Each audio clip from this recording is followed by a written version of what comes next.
नमस्कार, मैं हूं पीयूष शर्मा और आप देख रहे हैं नेक्स्ट टाइम न्यूज स्टेशन। अब बात करते हैं वैश्विक हिंदुस्तान की। चीन हमेशा से अपना विस्तार करना चाहता है। चीन पड़ोसी देशों के हिस्सों पर भी अपना अधिकार जमाना चाहता है। चीन के इस रवैये से पड़ोसी मुल्क बहुत परेशान रहते हैं। यही वजह है कि भारत चीन सीमा पर भी हमेशा तनातनी देखी जा सकती है। हालांकि भारत ने चीन को हमेशा मुंहतोड़ जवाब दिया है, लेकिन चीन को करारा जवाब देने के लिए भारत को अब और ताकत मिल गई है। जी हाँ, अमेरिका ने चीन को रोकने के लिए भारत के पक्ष में बड़ा फैसला लिया है। अमेरिकी प्रतिनिधि सभा ने राष्ट्रीय रक्षा प्राधिकरण अधिनियम नेशनल डिफेंस ऑथराइजेशन एक्ट में संशोधन के प्रस्ताव को मंजूरी दे दी है। इसके लिए अमेरिका की सांसद रोक खन्ना ने भारत को कास्टा कानून के तहत पाबंदियों से राहत दिए जाने की मांग की थी। देखिए हमारी खास रिपोर्ट। भारत के पक्ष में एक बड़ा फैसला।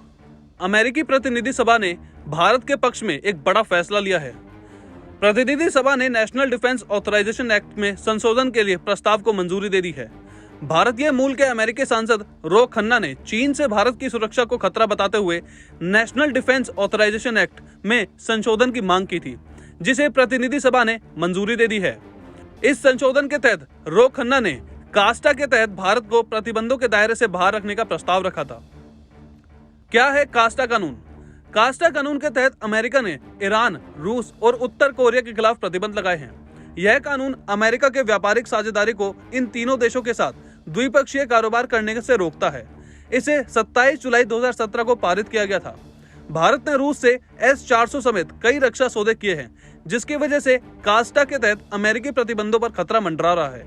रोक खन्ना ने भारत और अमेरिका के बीच गहराते रक्षा संबंधों का हवाला देते हुए संशोधन का प्रस्ताव रखा था, जिसे हरी झंडी दे दी गई है।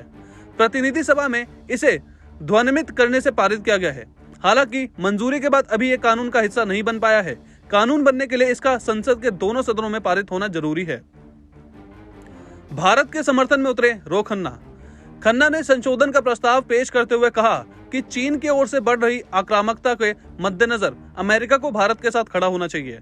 इंडियन कॉकस का वाइस चेयरमैन होने के नाते मैं हमारे दोनों देशों के बीच साझेदारी को मजबूत करने के लिए दिशा में काम कर रहा हूं। मैं यह सुनिश्चित करना चाहता हूं कि भारत चीन सीमा पर भारत की खुद की रक्षा कर सके।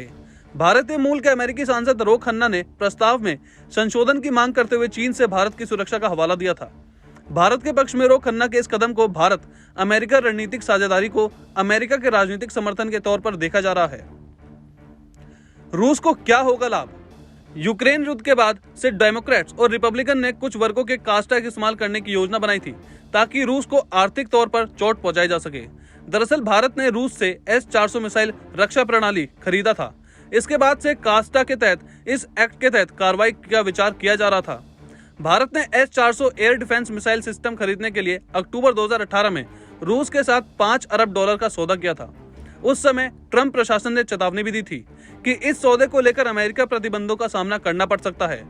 बता दें कि इस साल की शुरुआत में रूस से S-400 मिसाइल खरीदने के लिए भारत पर कास्टा के तहत प्रतिबंध लगाने की मांग उठने लगी थी।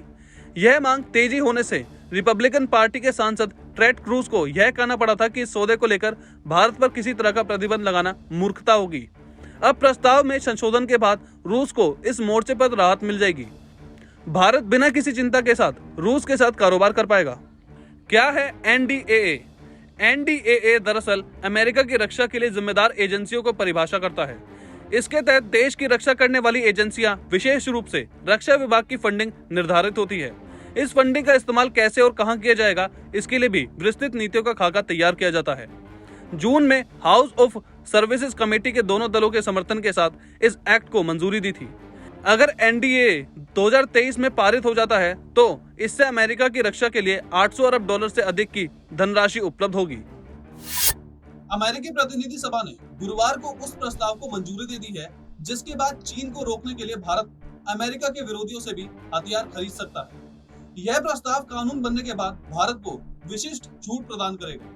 यह प्रस्ताव दोनों देशों के बीच रक्षा संबंधों को और मजबूत करेगा और चीन जैसे हमलावरों को रोकने में भी मदद करेगा।